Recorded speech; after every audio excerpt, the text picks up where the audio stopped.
Welcome to Mystery Manor Tales. I'm your host, Evelyn Whitaker.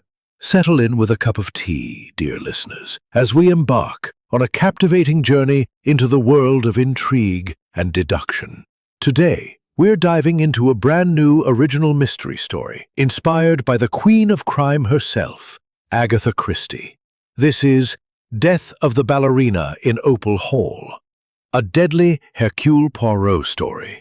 It's a long one, perfect for those cozy evenings or long commutes. Over 90 minutes of twists, turns, and that signature Poirot flair.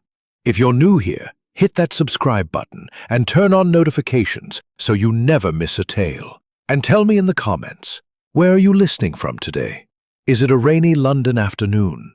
Or perhaps a sunny spot across the pond? I'd love to hear from you. Now, let's dim the lights and begin. Chapter 1. The Invitation to Opal Hall. Welcome, dear listeners, to Mystery Manor Tales. I'm your host, Evelyn Whitaker, inviting you to cozy up with a warm drink and lose yourself in a tale of intrigue and deduction. Tonight, we're stepping into the elegant world of 1920s England with a brand new Hercule Poirot mystery, crafted in the grand tradition of Agatha Christie.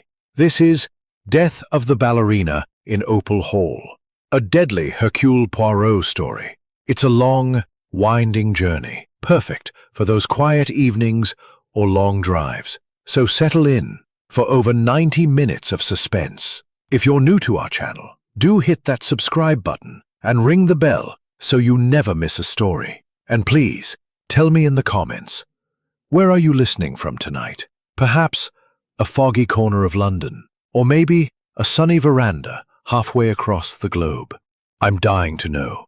Now, let's dim the lights and step into the shadows of Opal Hall.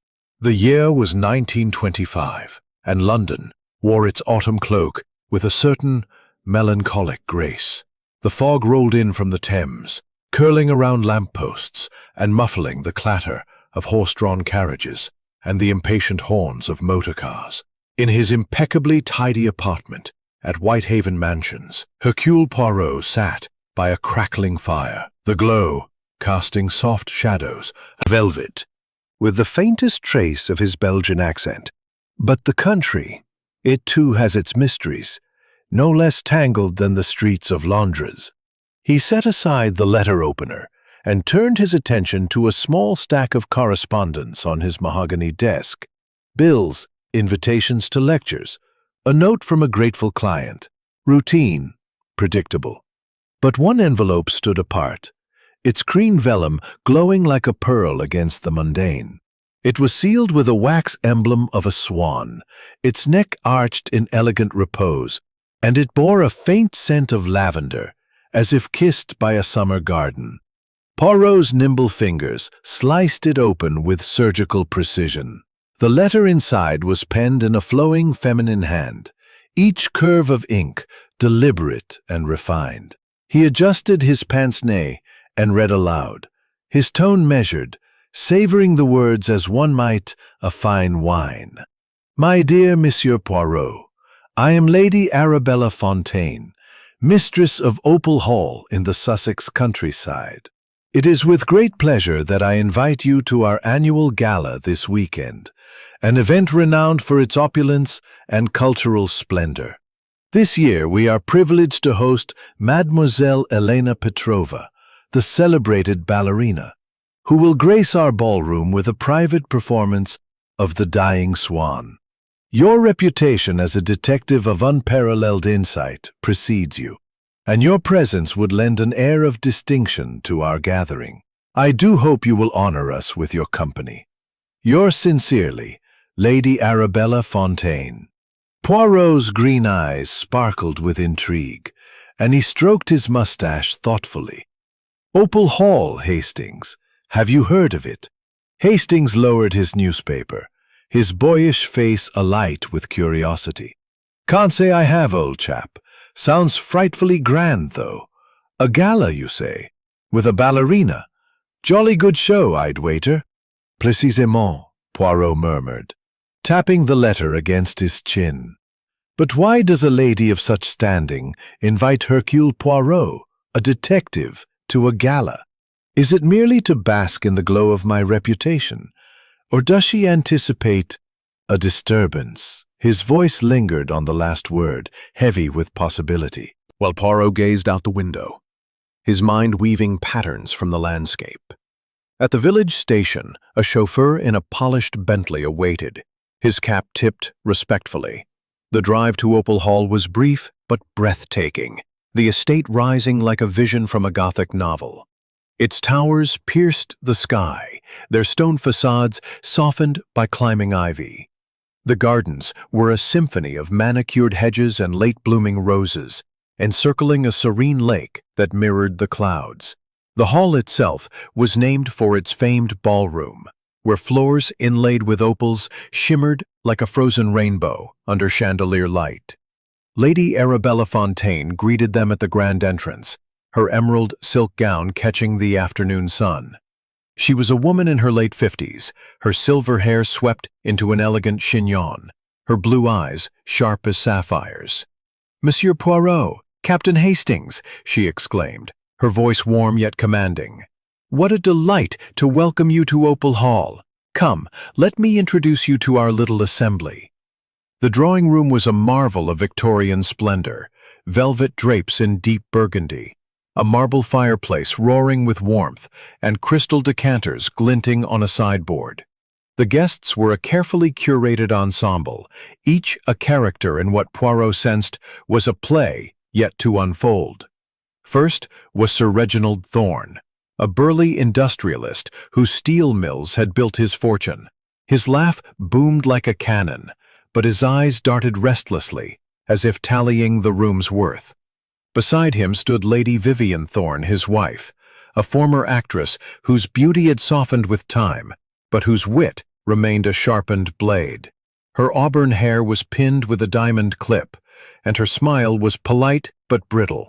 Dr. Elias Blackwood, a gaunt physician with a scholar's stoop, hovered near a bookshelf, his fingers tracing the spines as he spoke of rare poisons with unsettling enthusiasm.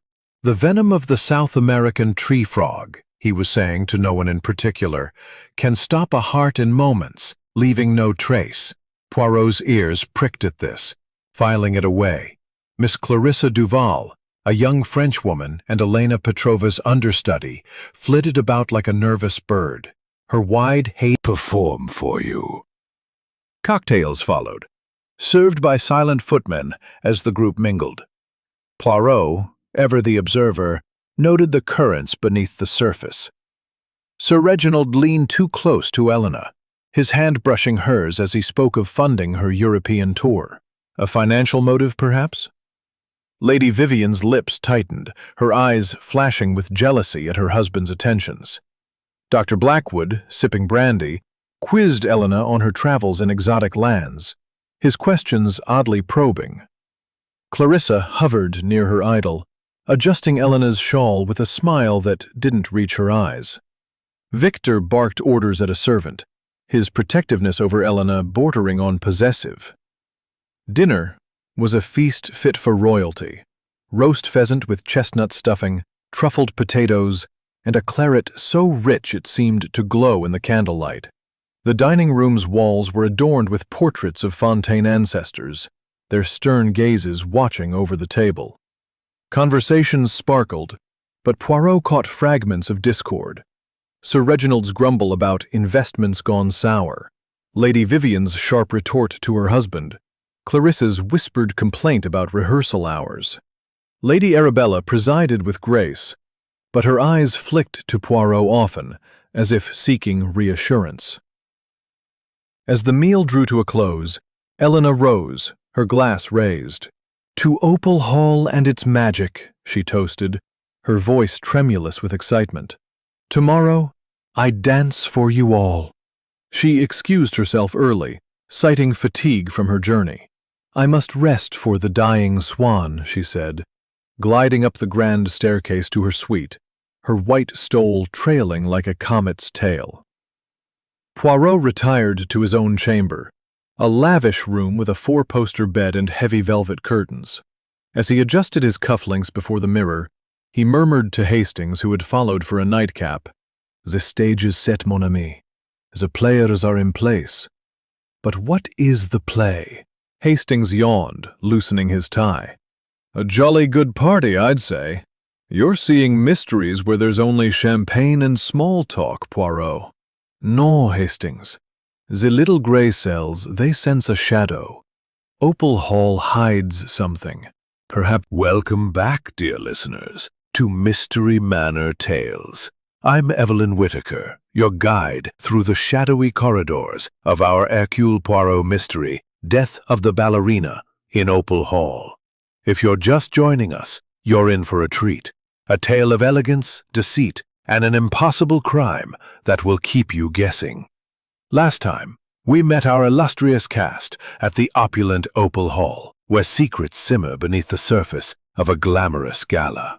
So, grab your favorite blanket, dim the lights, and let's step back into 1925. Oh, and do tell me in the comments, where are you listening from tonight? A cozy fireside in Edinburgh, perhaps, or a bustling cafe in New York? I'd love to hear. Now, let's raise the curtain on Chapter 2. The sun rose over Opal Hall on the second day of Hercule Poirot's visit, its golden rays piercing the morning mist and setting the estate's dew-kissed gardens aglow. The Sussex countryside was a tapestry of autumn hues, amber oaks, scarlet maples, and the soft green of manicured lawns stretching toward the serene lake. Inside the hall, the scent of freshly baked scones and rich coffee wafted through the sunlit conservatory, where guests gathered for breakfast. Poirot, immaculate in a tailored charcoal suit, his mustache waxed to perfection, sipped his tisane with the precision of a conductor tuning an orchestra. Captain Hastings, ever the Englishman, piled his plate with bacon and eggs, his cheerful demeanor a contrast to Poirot's quiet observation. "Splendid morning, isn't it, Poirot?" Hastings remarked, buttering a scone. "This place is like something out of a novel. I say, that ballerina's performance tonight should be the highlight." "Oui, mon ami," Poirot replied, his green eyes scanning the room. "But in such grandeur, there is often a shadow. The little gray cells, they are alert." His gaze lingered on the other guests, each engaged in their own morning rituals, yet betraying subtle tensions that Poirot, with his keen insight, could not ignore. Lady Arabella Fontaine, the gracious hostess, presided over the breakfast table in a dove-gray morning dress, her silver hair gleaming under a delicate lace cap. He scribbled notes in a leather-bound journal. Miss Clarissa Duval, Elena's young understudy, fluttered about, her hazel eyes bright with nervous energy as she spoke of the ballet in reverent tones. Victor Langford, Elena's manager, leaned back in his chair, a cigar already smoldering despite the early hour, his sharp gaze tracking every movement in the room. The morning unfolded leisurely. On the lawn, Sir Reginald's competitive streak emerged during croquet, his mallet striking with unnecessary force as he bested Victor in a heated match. "Better luck next time, old boy," Sir Reginald chuckled, though Victor's tight smile suggested no amusement. Lady Vivian, strolling the rose garden with Hastings, confided in a low voice, "My husband's always chasing the next big thing, be it steel or starlets." Her tone was bitter, her eyes fixed on Elena, who was rehearsing in the ballroom, visible through the tall windows. The ballroom itself was a marvel, its opal inlaid floor shimmering like a frozen sea under the morning light. Poirot joined Lady Arabella for a tour, his patent leather shoes clicking softly as he admired the craftsmanship. The room was vast, with gilded moldings and crystal chandeliers that promised to blaze like stars come evening. A small stage had been erected at one end, framed by velvet curtains, where Elena practiced her pirouettes. Her white rehearsal tutu whispered with each movement, and Clarissa adjusted the gramophone, playing Tchaikovsky's haunting melody. "You are perfection, mademoiselle," Clarissa said, her voice adoring. But Poirot noted a flicker of something darker. Envy, perhaps, in her expression. "Monsieur Poirot," Lady Arabella said, guiding him to a corner where a portrait of a stern Fontaine ancestor glowered. "This hall has seen many dramas, but none so enchanting as Elena's dance. Do you enjoy the ballet?" "It is an art of precision and passion," Poirot replied, his eyes not on the portrait but on the room's details, a high vent above the stage door, a locked antechamber marked as the dressing room. "But even beauty can conceal danger, n'est-ce pas?" Lady Arabella's smile Gleams. Vases overflowed with lilies and roses, their scent mingling with the tang of champagne. A small orchestra tuned their instruments, the notes floating like a prelude to magic. Guests took their seats in gilded chairs, their whispers buzzing with anticipation. Poirot, seated near the front with Hastings, adjusted his cufflinks, his mind cataloguing every face, every gesture. Lady Arabella took the stage, her voice resonant yet warm. "Dear friends, tonight we are privileged to witness a rare gift. Mademoiselle Elena Petrova, the jewel of the ballet world, will perform The Dying Swan in our humble hall. Let us celebrate beauty and art." Applause rippled through the room as she stepped aside. Elena appeared, a vision in white tulle and feathers, the spotlight catching her like a moonbeam. Her dark hair was coiled tightly, her eyes luminous with emotion. The orchestra began, Tchaikovsky's melody weaving a spell of sorrow and grace. Elena moved as if weightless, her arms fluttering like wings, her body arching in the poignant agony of the dying swan. Each pirouette was a whisper of mortality, each gesture a poem of loss. The audience was transfixed.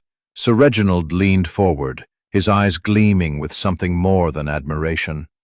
Lady Vivian's lips tightened, her hands clenched in her lap. Dr. Blackwood watched with clinical detachment, as if dissecting the performance. Clarissa clapped softly from the wings, her face a mask of awe and resentment. Victor stood at the stage's edge, his cigar smoke curling upward like a wraith. The final note lingered, and Elena sank to the floor in a graceful collapse, the swan's death complete. The silence was profound, then shattered by thunderous applause. Elena rose, breathless, and bowed, her smile radiant yet fragile. "Merci," she whispered, then glided to the locked dressing room adjoining the stage, a small antechamber for privacy. "I need a moment alone," she told Victor, who nodded and stationed himself outside the door, his presence a sentinel.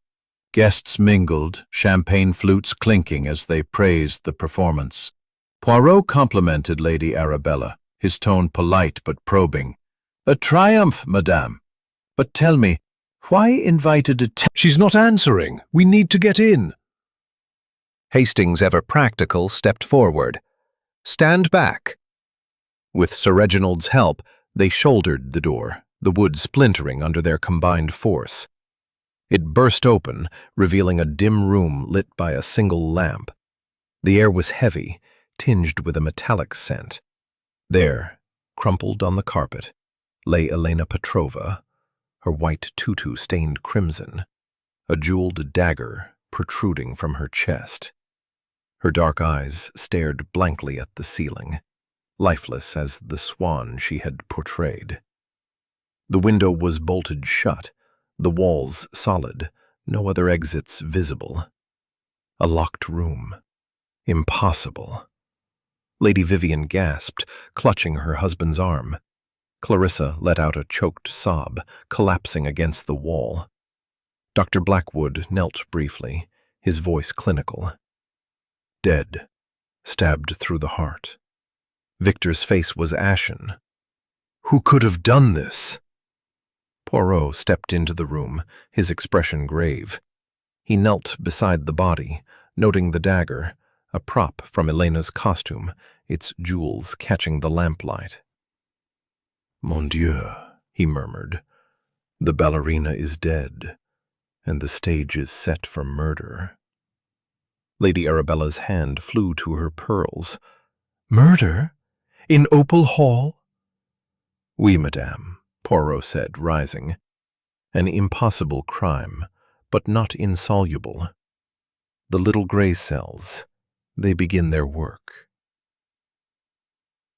And there we pause, dear listeners, with a chill in the air and a mystery unfolding. Who could have entered that locked room?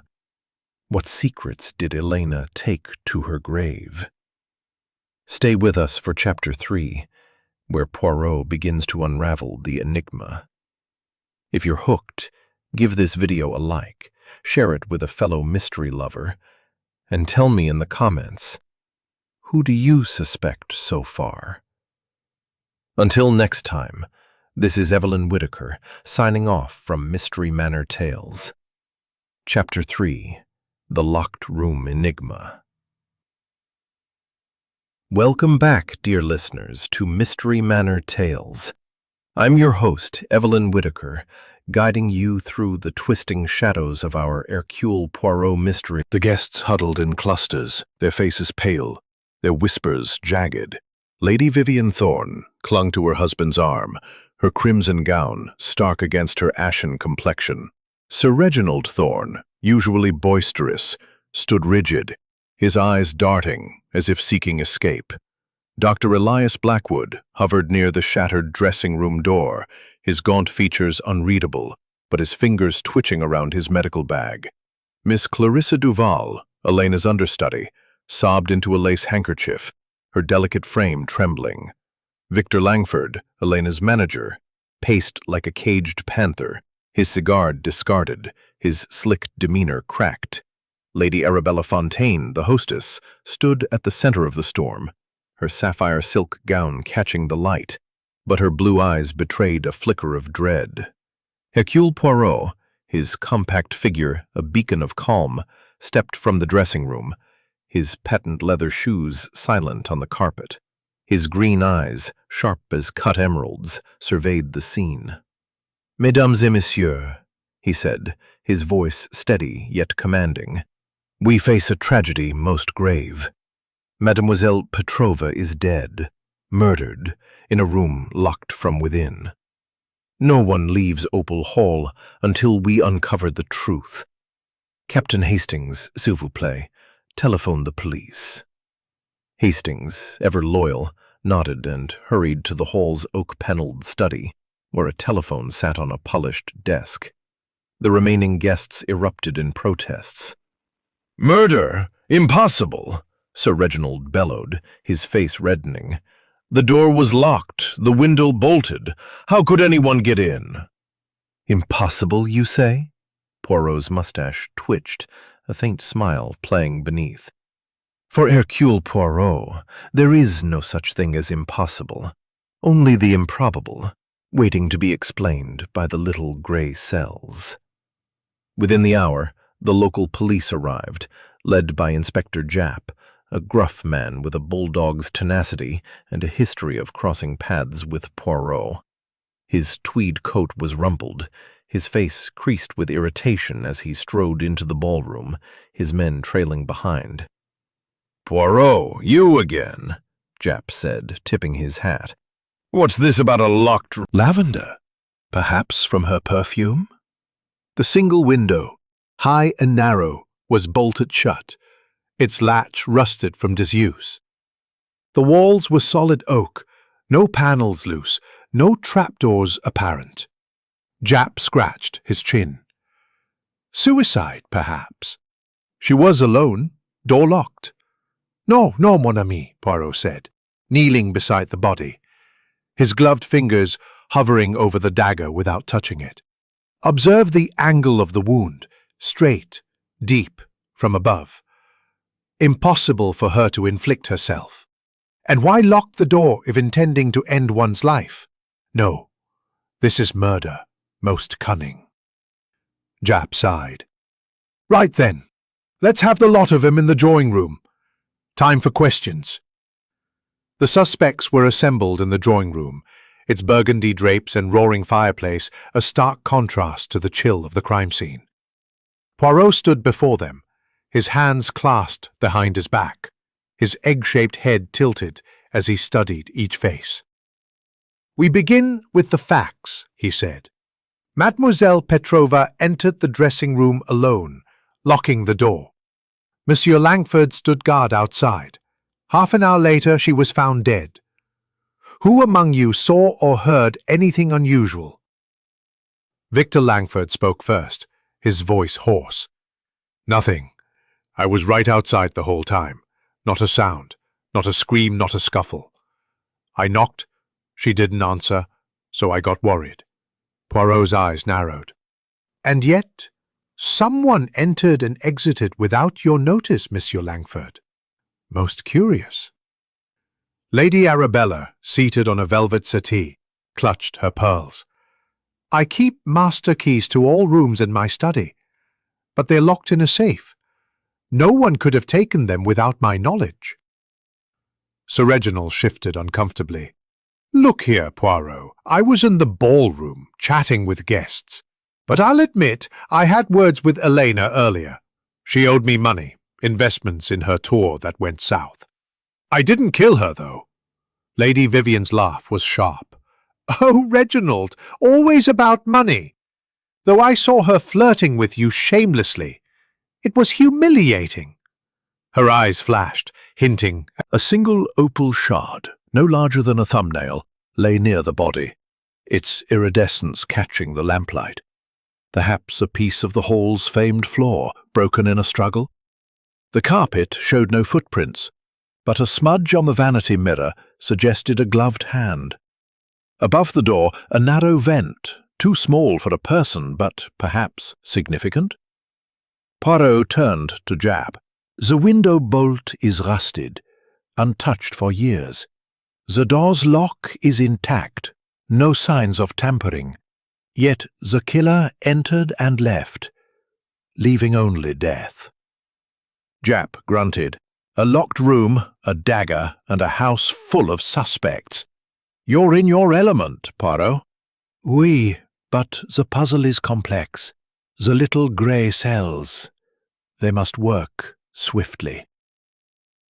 Back in the drawing room, Poirot probed deeper. "Monsieur Langford, you and Mademoiselle Petrova were close, no? There are rumors of an engagement?" Victor's jaw tightened. "We were in love, yes. Secretly engaged. Her will leaves me her fortune, but I'd never harm her. She was my everything." Sir Reginald scoffed. "Love or money, Langford? You're not exactly a saint in business dealings." Lady Vivian's voice was venomous. "And you're one to talk, Reginald. Elena had letters taunting me about your indiscretions." Dr. Blackwood adjusted his spectacles. "I noticed the wound's edges were discoloured, possibly a chemical residue. My medical bag contains curare, but it's secure. I'd know if it was tampered with." Clarissa's voice broke. "I tampered with her point shoes yesterday, loosened a seam out of spite. But murder? Never!" Poirot's moustache twitched. Confessions of motive, yet no proof of the act. We have jealousy, greed, betrayal. But how was the deed done? As the night deepened, the storm outside Opal Hall grew fiercer, rain lashing the windows. Poirot and Hastings retired to a quiet corner of the library, its shelves heavy with leather-bound tomes. Hastings lit a cigarette, Poirot's mind at work. What do the opal shard and cigar smoke mean? Is there a secret to the locked room? Stay with us for Chapter 4, where clues deepen and red herrings abound. If you're loving this mystery, give it a like, share it with a friend, and tell me in the comments, what's your theory on how the killer got in? Until next time, this is Evelyn Whitaker, signing off from Mystery Manor Tales. Chapter 4, Shadows of the Past. Welcome back, dear listeners, to Mystery Manor Tales. I'm your host, Evelyn Whitaker, guiding you deeper into the labyrinth of our Hercule Poirot mystery, Death of the Ballerina in Opal Hall. If you're just joining us, you've stepped into a world of elegance and treachery, where the radiant ballerina Elena Petrova lies dead in a locked room, a jeweled dagger in her heart. Last time, Poirot began his investigation, uncovering whispers of motives, jealousy, greed, betrayal. But the locked room remains an enigma. So, cozy up with a blanket or a warm mug, and let's unravel more secrets in the opulent halls of 1925 Sussex. Oh, and please tell me in the comments, where are you listening from tonight? A windswept cliffside in Cornwall? Or perhaps a quiet flat in Sydney? What's your guess about that mysterious opal shard? I'm all ears. Now, let's step into Chapter 4. Dawn broke over Opal Hall, its golden light struggling through the storm clouds that lingered from the night's tempest. The estate's gardens glistened with rain, the roses drooping under the weight of droplets, and the lake mirrored a sky heavy with foreboding. Inside, the mood was no less somber. The guests, confined by Poirot's orders and Inspector Japp's police cordon, moved through the grand corridors like specters, their faces etched with unease.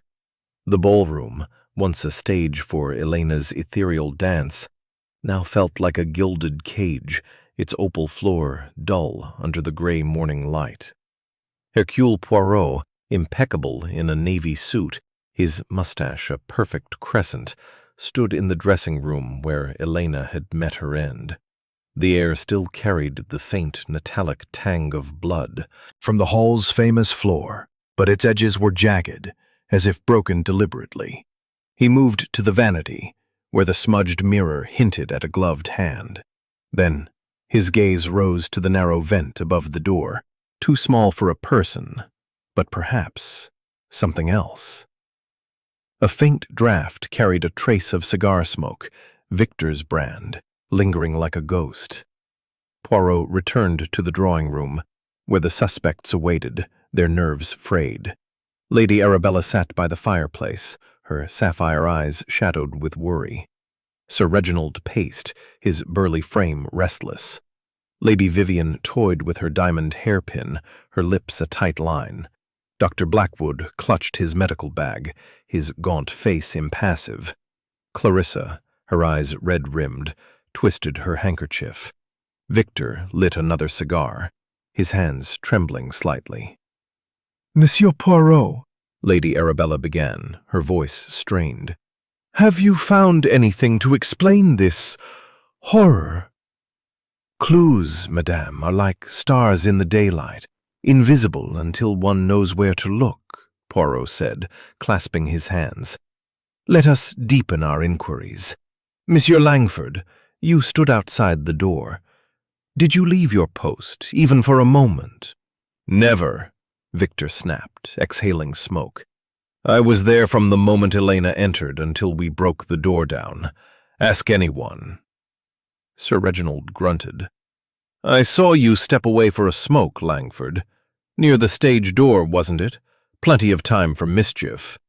Victor's eyes blazed. You're one to talk, Thorne.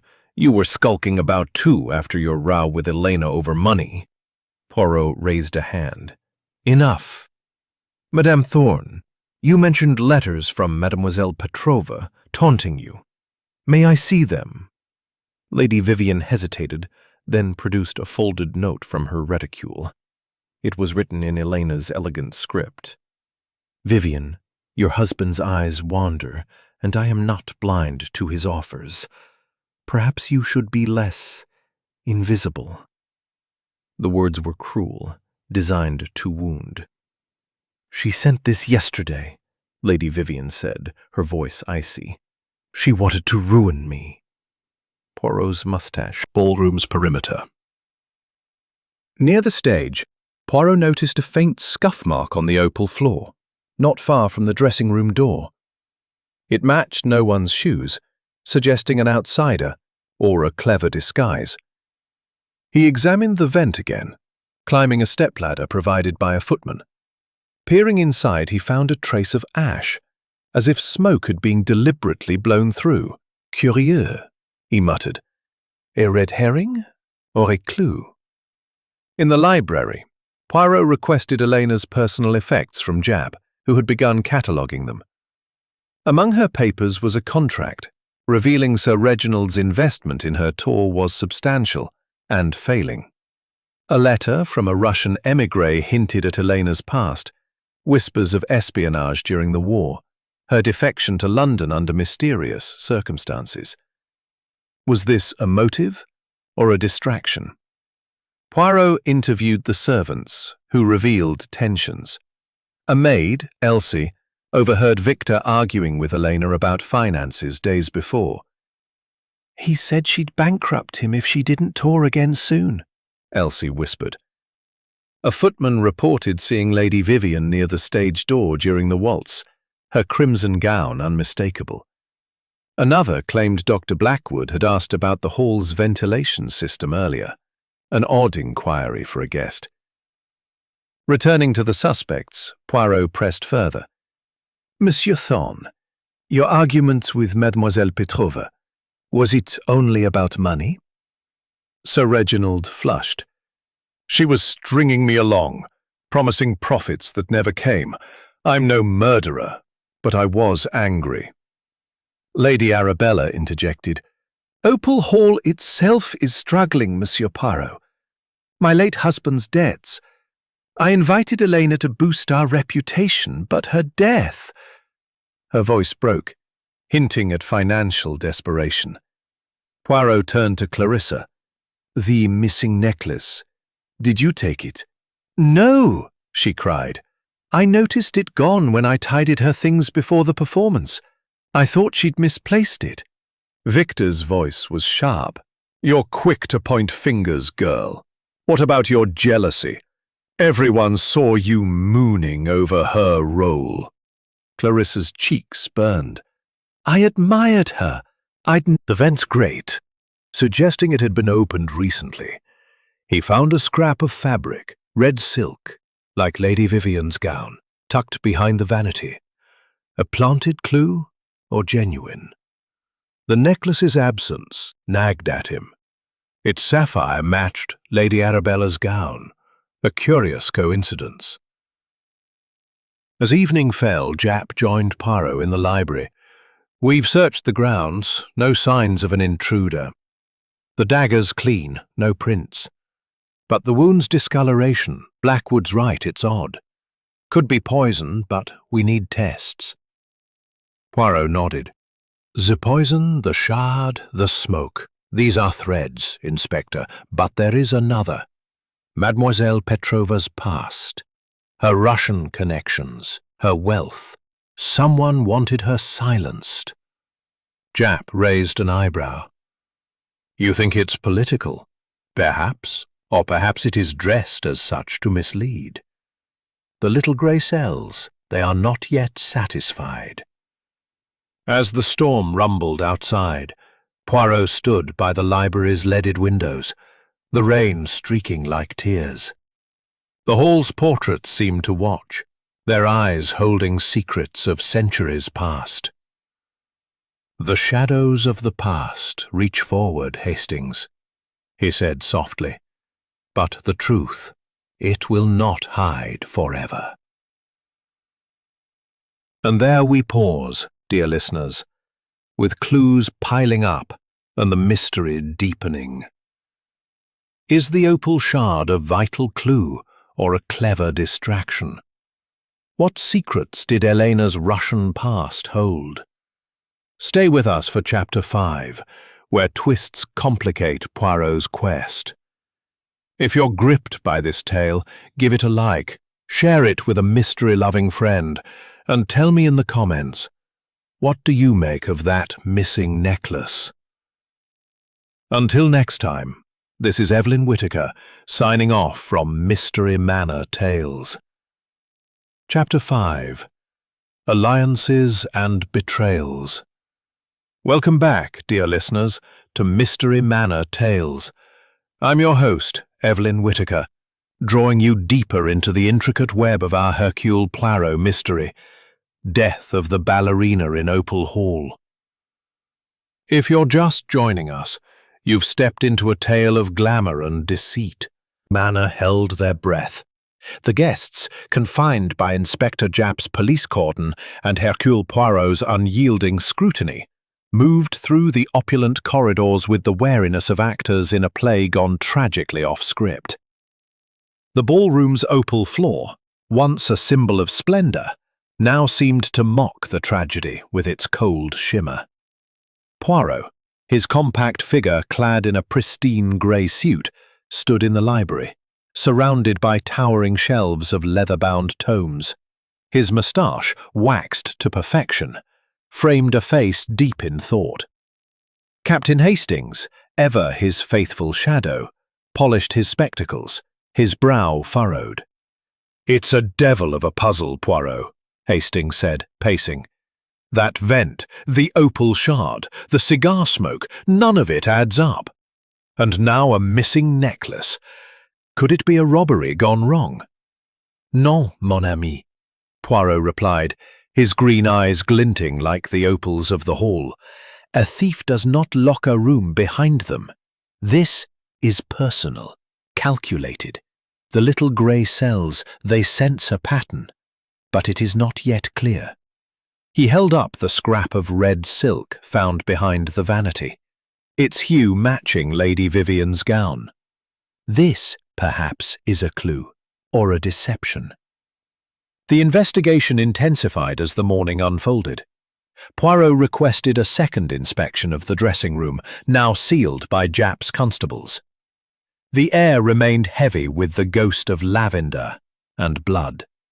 He examined the vent above the door, noting the feather caught in its grate, a relic of Elena's costume, suggesting recent tampering. The smudged mirror hinted at a gloved hand, but the opal shard, now in police custody, nagged at him. Was it truly from the floor, or something else? A new discovery caught his eye, a faint scratch on the window's rusty bolt, as if someone had tested it. "Curieux," he murmured. "Not opened, but touched. Why?" In the drawing-room the suspects gathered, their nerves fraying like old rope. Lady Arabella, her silver hair loose from its chignon, spoke of a family legend, a curse on Opal Hall, where locked-room deaths had occurred centuries ago. "My ancestor—" "Saint you pretend to be. Elena knew about your experiments. Unethical ones, I'd wager." Lady Vivian's laugh was brittle. "Oh, Reginald, don't throw stones. Elena had you wrapped around her finger, promising profits while draining your coffers." Victor's cigar trembled in his hand. "And you, Vivian, were jealous enough to kill. Those letters she sent you, humiliating, weren't they?" Clarissa, her voice barely a whisper, said, "I saw Lady Vivian near the stage door during the waltz. I didn't want to say, but—" Lady Vivian's eyes flashed. "You little sneak, spying on me! I was merely getting air." The accusations flew, alliances cracking like thin ice. Poirot raised a hand. "Enough. Let us test the alibis."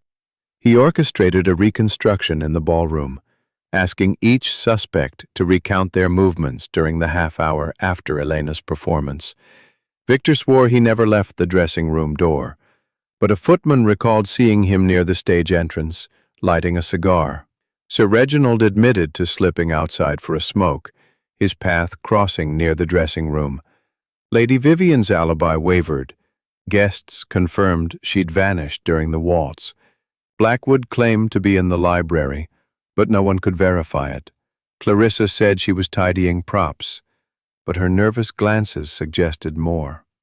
A complication arose as the storm intensified, cutting power to Opal Hall. The chandeliers flickered out, plunging the ballroom into darkness lit only by candles and the occasional lightning flash. In the chaos, Poirot noticed a shadow move near the stage, a servant or someone else. When the lights returned, a new clue surfaced. The vent grate was loosened, as if tampered with during the blackout. "Someone seeks to obscure the truth," Poirot said, his voice low. He confronted Victor privately. "Monsieur Langford, your cigar smoke was in the room. Did you enter before the door was broken?" "Never," Victor protested. "I smoked outside, yes, but I didn't go in. Someone's framing me." Poirot's next stop was Lady Arabella's study, where the master keys were kept. Watches too closely.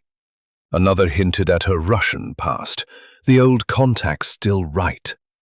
They want what I know.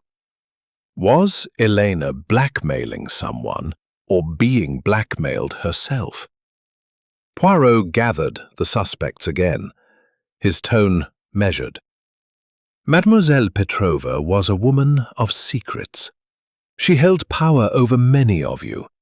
Monsieur Thorne, did she threaten to expose your financial troubles? Sir Reginald flushed. She was bleeding me dry, but I didn't kill her. Madame Thorne, Poirot continued, her letters to you, were they blackmail? Lady Vivian's hands clenched. She mocked me, yes, but I'd never stoop to murder. And you, Mademoiselle Duval, Poirot said, turning to Clarissa, you envied her role, tampered with her shoes. Did you go further? Clarissa sobbed. I wrote a note to lure her to the stage earlier, to make her nervous. But I didn't kill her. Poirot's gaze settled on Blackwood. The belladonna, Doctor. Stolen from your bag, you say. Yet you alone knew its properties. Blackwood's voice was steady. I'm being framed. Check Langford's room. He's the one with her fortune at stake. A new twist emerged. A servant found the missing sapphire necklace in Victor's luggage, tucked inside a cigar box. Victor swore it was planted. I loved her. Why would I steal? As night fell, the storm raged on, lightning illuminating the hall's towers. Poirot and Hastings sat by the library fire, the diary open before them. The web tightens, Hastings, Poirot said. The poison, the necklace, the vent, these are distractions. Yet they point to truth.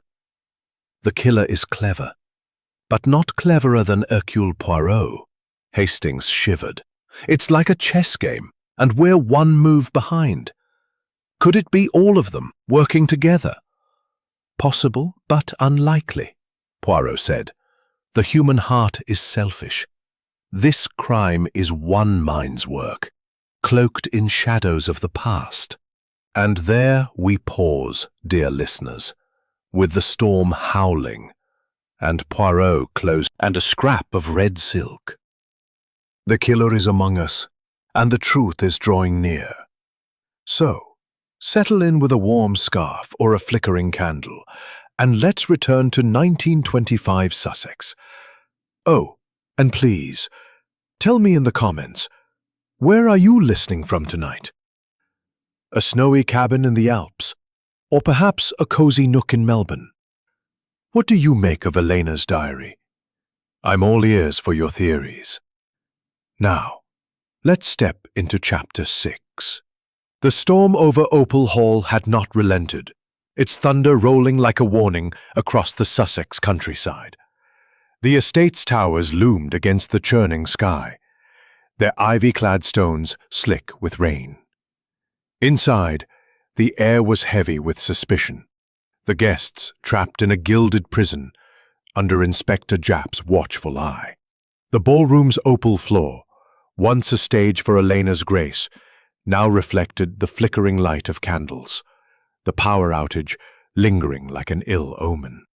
Hercule Poirot, his pristine suit untouched by the chaos, stood in the library, his egg-shaped head tilted as he pored over Elena's diary.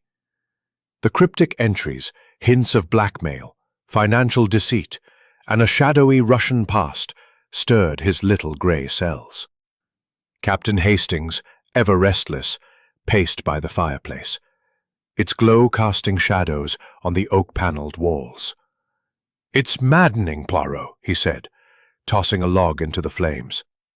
"The necklace in Victor's luggage, the belladonna, that cursed vent. Every clue points a different way. Are we any closer to solving this?" "Patience, mon ami," Poirot replied, his green eyes gleaming. "The web of deceit is tight, but it begins to fray. Each clue is a thread, and soon we shall see the pattern."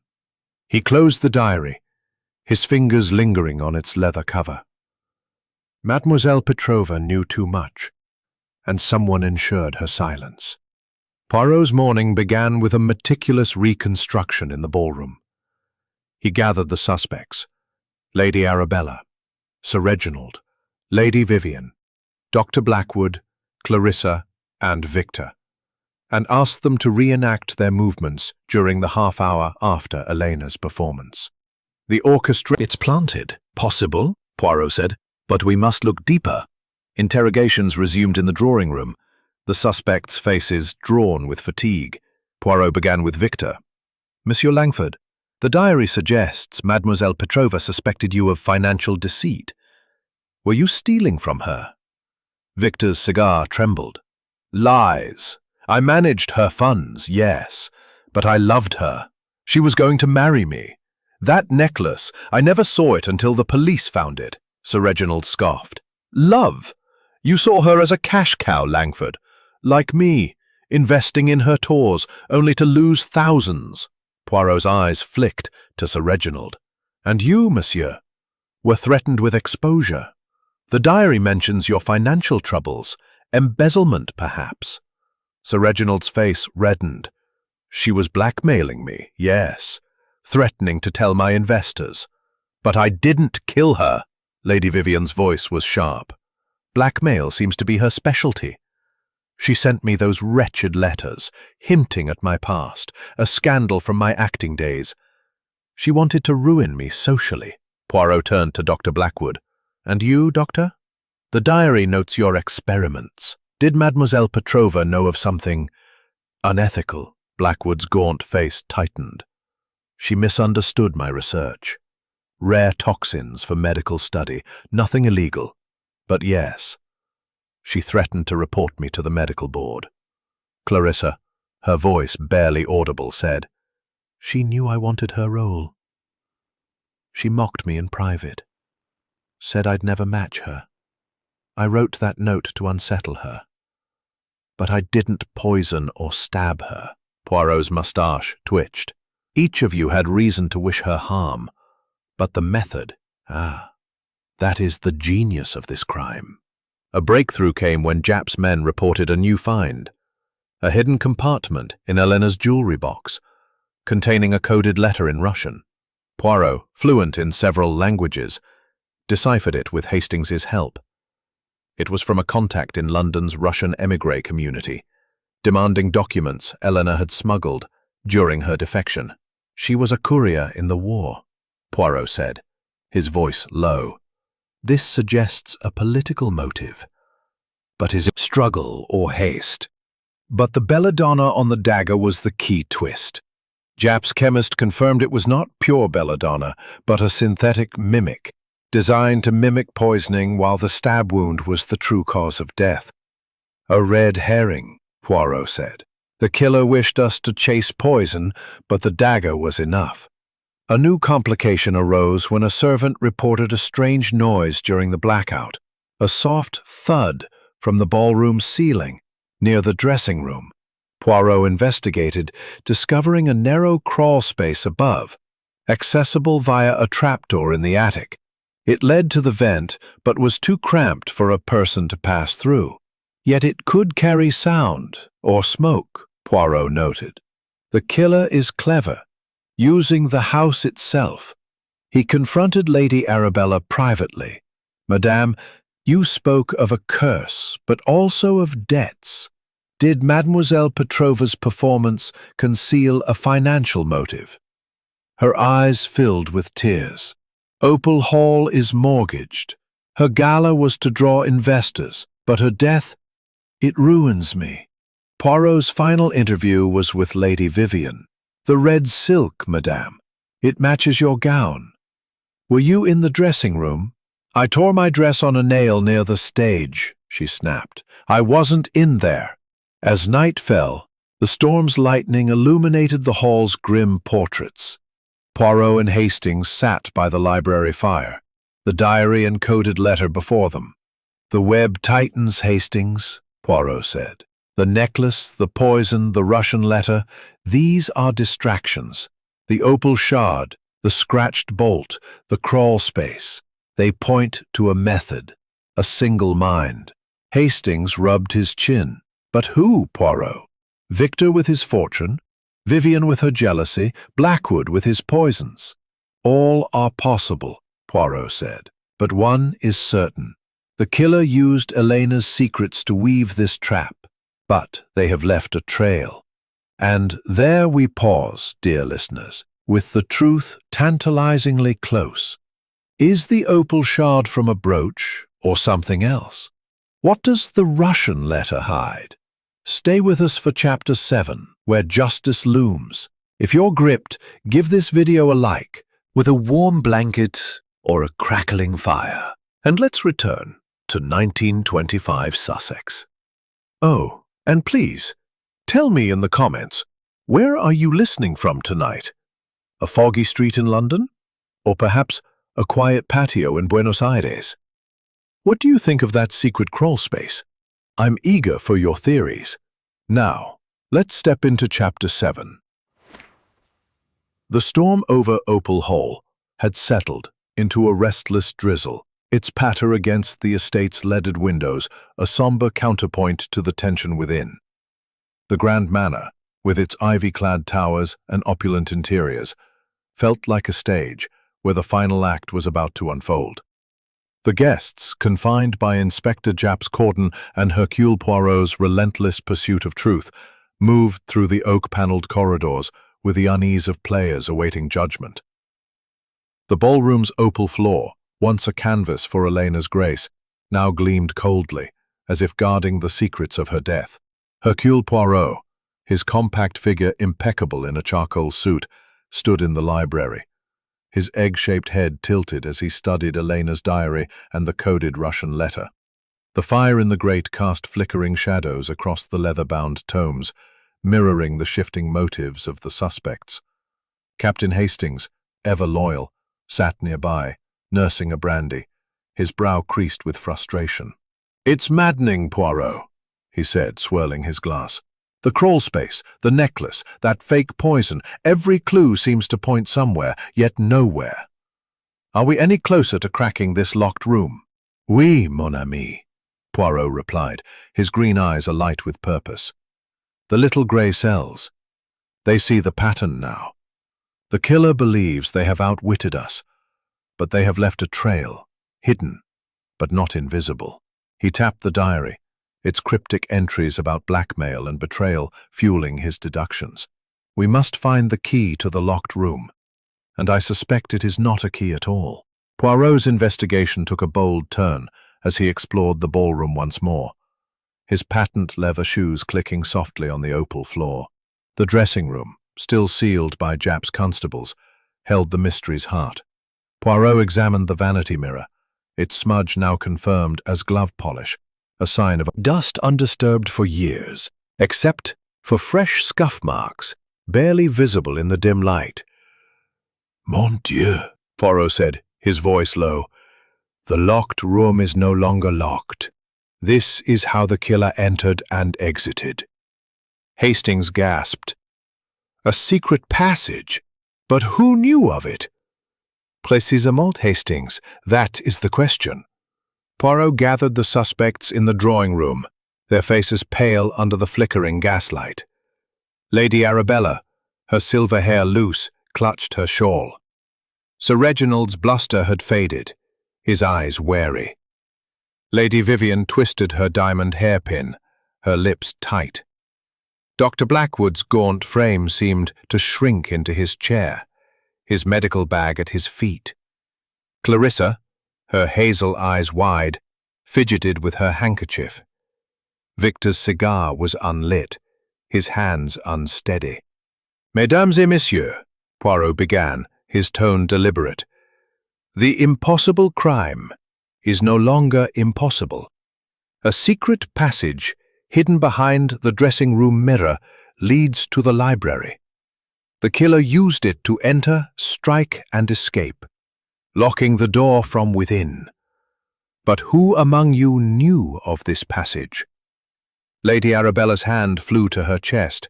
I knew of old passages in the hall, used by my ancestors for discreet meetings, but I never thought." "You never mentioned it, madame," Poirot said, his eyes piercing. "Why?" "I thought it irrelevant," she protested. "They're relics, unused for generations." Sir Reginald's voice was gruff. "Convenient for you, Arabella. You needed Elena's gala to save this crumbling pile. Her death ruins you, unless you planned it to draw sympathy."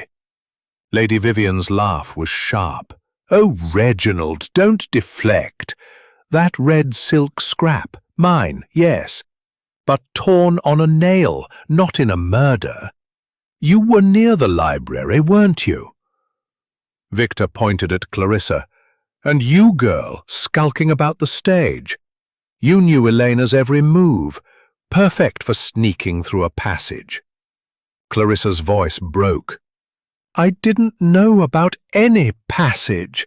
I envied her, yes, but I didn't—" Library, where Dr. Blackwood had claimed to be reading during the murder. A book on toxicology lay open on a table, its pages marked with notes in Blackwood's hand. "Interesting," Poirot said, "but too convenient." A new twist emerged when a servant, polishing the library shelves, found a hidden note tucked inside a hollowed-out book. It was in Elena's hand. "Victor plans to flee with my money. I have proof." Poirot confronted Victor, whose face drained of color. "She was mistaken," he cried. "I managed her funds, yes, but I never stole. That necklace in my luggage, someone planted it to frame me." Poirot's mind whirred. The Russian letter, with its espionage hints, was analyzed further by Japp's team, who confirmed it was a forgery, written in modern ink, not wartime. "Another red herring," Poirot said. "The killer wished us to chase spies, but the motive is closer to home." He gathered the suspects for a final round of questions. "Monsieur Thorne, your embezzlement. Elena's diary confirms she had evidence. Did you use the passage to silence her?" Sir Reginald's fists clenched. "I didn't know about any passage. Yes, she threatened me, but I'm no murderer." "Madame Thorne," Poirot continued, "your hairpin near the safe. Did you seek the master keys?" "I dropped it days ago," Lady Vivian snapped. "You're grasping at straws, Poirot."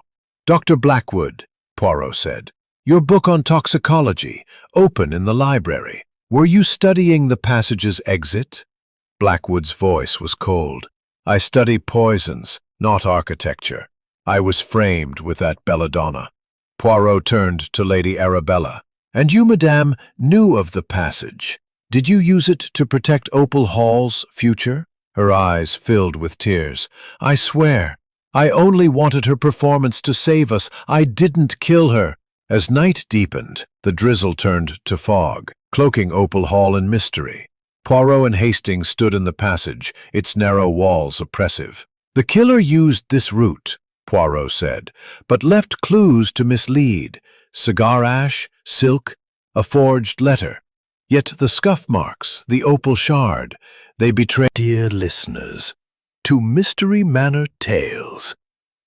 I'm your host, Evelyn Whitaker, guiding you to the edge of revelation in our Hercule Poirot mystery, Death of the Ballerina in Opal Hall.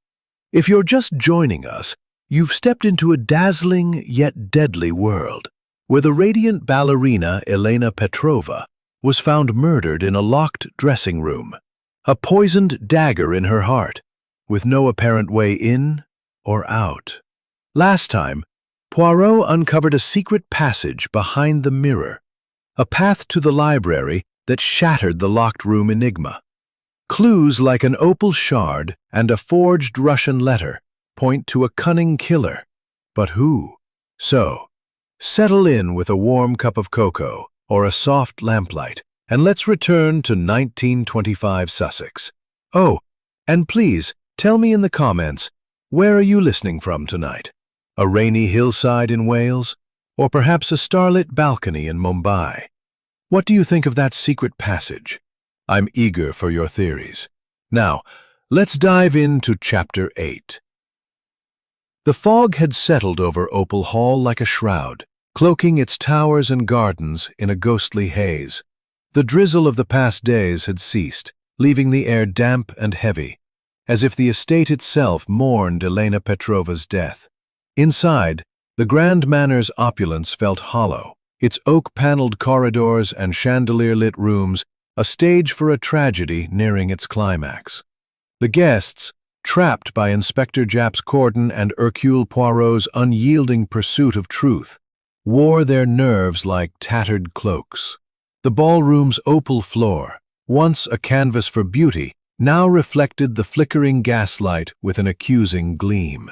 Hercule Poirot, his compact figure impeccable in a tailored black suit, stood in the library, his egg-shaped head tilted as he reviewed his notes. The secret passage, discovered behind the dressing room mirror, had transformed the mystery, proving the locked room was no barrier to a determined killer.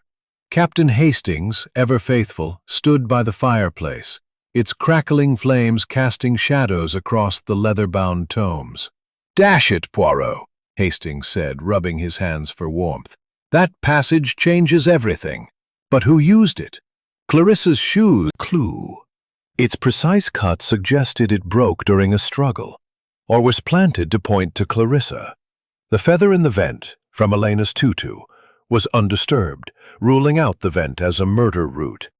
The wax residue on the window bolt, however, intrigued him. Using a magnifying glass, he found it matched the wax of a candle in the library, suggesting someone had molded a tool, perhaps to test the bolt as a red herring. He turned to the secret passage, its narrow confines dusty, but marked by those telling scuff marks. A new find emerged, a single pearl bead caught in a crack near the library exit. It matched the pearls on Lady Arabella's gala gown, raising questions about her claim of ignorance. "The house betrays its secrets," Poirot murmured to Japp, who joined him with a skeptical grunt. "The passage explains the how, Poirot," Japp said, "but not the who. That necklace in Langford's luggage, the fake belladonna, it's a mess of misdirection." "Oui, Inspector," Poirot said. "The killer is clever, but not infallible. The pearl, the shard, the scuff marks, they speak the truth." In the drawing room, the suspects gathered, their faces etched with dread. Lady Arabella, her silver hair pinned tightly, clutched a lace fan. Sir Reginald's bluster had faded, his eyes bloodshot. Lady Vivian's crimson lips were set in a defiant line, her diamond hairpin glinting. Dr. Blackwood's gaunt frame seemed to shrink further, his medical bag a constant companion. Clarissa, her hazel eyes wide, twisted her handkerchief until it frayed. Victor's unlit cigar trembled in his hand, his slick charm gone. Poirot began with Lady Arabella. "Madame, a pearl from your gown was found in the passage. You knew of it, yet said nothing. Why?" Her hand flew to her throat. I lost pearls during the gala. I didn't know they'd fallen there. I swear, I haven't used that passage in years." Poirot turned to Clarissa. "Mademoiselle Duval, the opal shard matches a brooch you wore. Your shoes fit the scuff marks. Did you enter the passage to kill Mademoiselle Petrova?" Clarissa's passage? "I was in the ballroom, as witnesses saw." Dr. Blackwood cleared his throat. "The synthetic belladonna wasn't mine. Someone took my vial to point fingers, but I was in the library, reading." Poirot's mustache twitched. "Each of you has a motive, and the passage was known to at least one. But let us examine the diary further.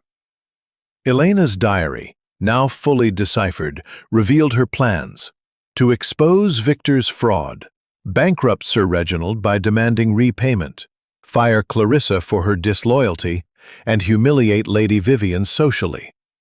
A final entry read, "Blackwood's experiments are dangerous. I have proof for the authorities."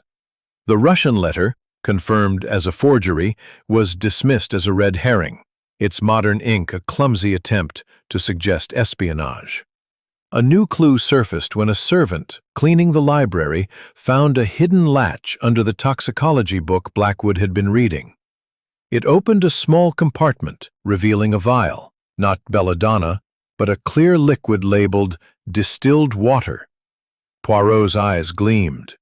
The killer used this to dilute the poison, creating the synthetic belladonna effect. A medical mind, perhaps? He confronted Blackwood. "Doctor, your book, your vial.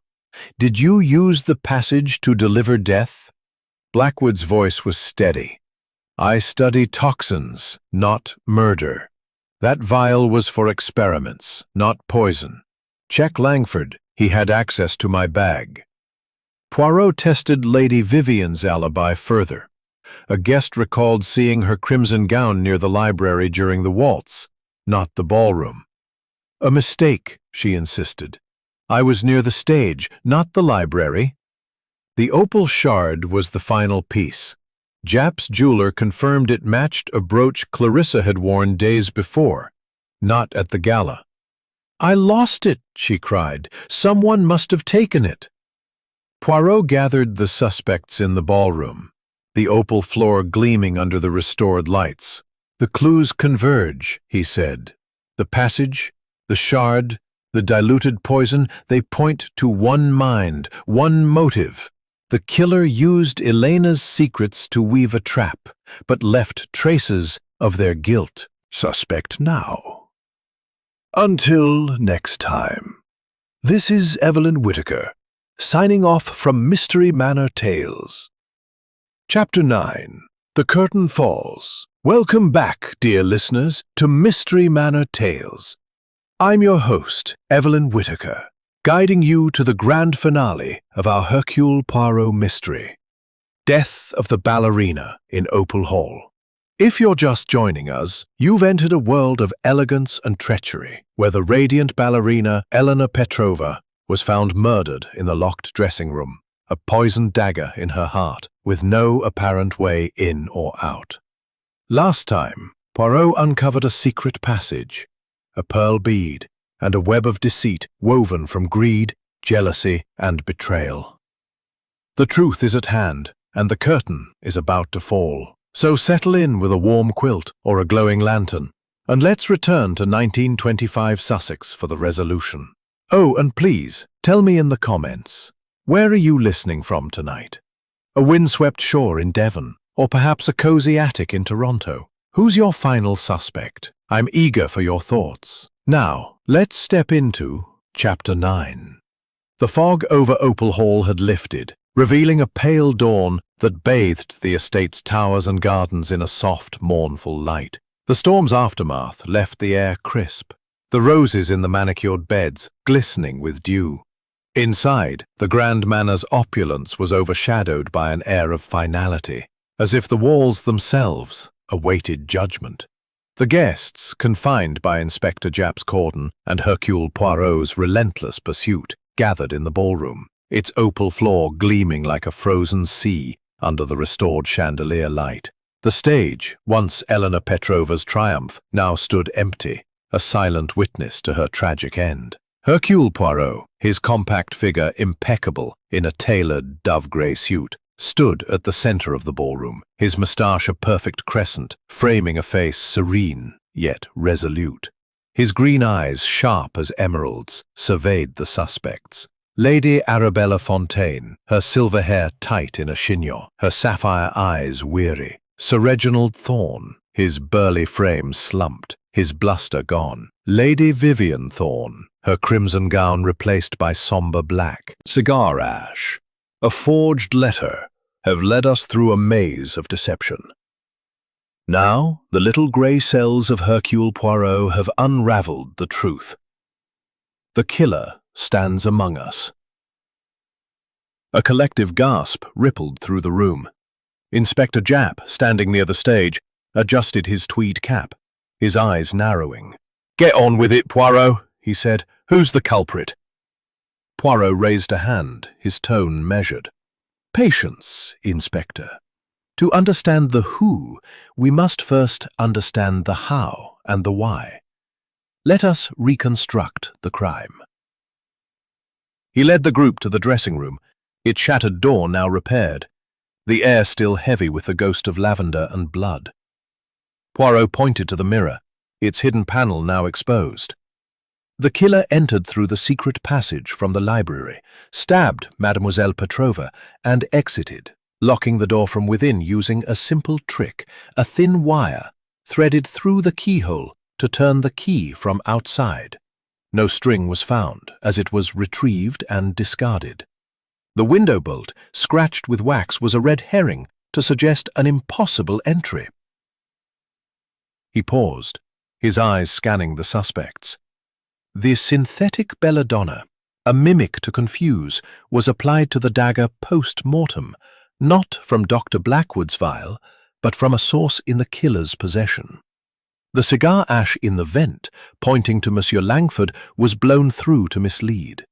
The forged Russian letter with its modern ink suggested espionage, but was another deception. The true clues were the opal shard, the pearl bead, and the scuff marks in the passage.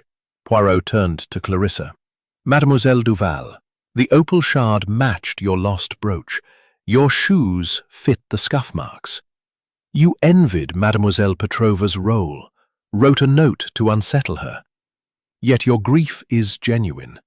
You did not kill her." Clarissa's sob was one of relief. "I swear I didn't." Poirot faced Lady Vivian. "Madame Thorne, the red silk scrap matched your gown, torn near the stage. Your hairpin was found by the safe. You were humiliated by Elena's letters, exposing your past. Yet witnesses place you in the board." Reginald's relief was palpable. "Then who's left?" Poirot's eyes settled on Lady Arabella, her face ashen. "Madame Fontaine, you alone remain. The pearl bead from your gown was found in the passage. You knew of its existence, a family secret. Opal Hall faced ruin, and Elena's gala was your salvation, but she threatened to expose your debts, your desperation. You could not allow it." Lady Arabella's voice trembled. "Monsieur Poirot, I hosted her to save this house, not to kill." "Oui, madame," Poirot said, his tone gentle but firm. "But your motive was deeper. Elena's diary revealed she knew of your late husband's fraud, debts hidden from creditors. Her death ensured silence and sympathy for Opal Hall, drawing new investors. You used the passage, known only to you, to enter the dressing room during the waltz. You stabbed her with her own dagger, applied the synthetic poison to mislead, and planted the necklace in Monsieur Langford's luggage. The opal shard, broken from your own heirloom brooch, was a mistake, left in haste. The scuff marks matched your slippers, not Clarissa's." The room was silent, the air thick with shock. Lady Arabella's fan fell to the floor. "You have no proof!" she cried. Poirot produced a small velvet box from his pocket, opened to reveal an opal brooch, one shard missing. "This was found in your room, madame, hidden in a drawer. The jeweler confirms it matches the shard. The wax on the window bolt came from your personal candles, used to mold a tool to test the lock, a distraction. The little grey cells, they do not err." Lady Arabella collapsed into a chair, tears streaming. I couldn't lose Opal Hall. It's all I have left. She would have ruined me." Japp stepped forward, his voice gruff. "Lady Arabella Fontaine, you're under arrest for the murder of Elena Petrova." As the constables led her away, the guests stood stunned. Hastings shook his head. "By Jove, Poirot, you did it! But how did you know?" "The little graceful, mon ami," Poirot said, his smile faint. "They see what the heart hides. The passage, the pearl, the shard, they told the Hercule Poirot Mystery. Death of the Ballerina in Opal Hall. If you're just joining us, you've wandered into the aftermath of a dazzling yet deadly tale, where the radiant ballerina Elena Petrova was found murdered in a locked dressing room, a poisoned dagger in her heart, with no apparent way in or out. Last time, Poirot unveiled Lady Arabella Fontaine as the killer, driven by desperation to save Opal Hall from ruin, using a secret passage to commit the perfect crime, or so she thought. Now, as the curtains close, we reflect on the echoes of this tragedy.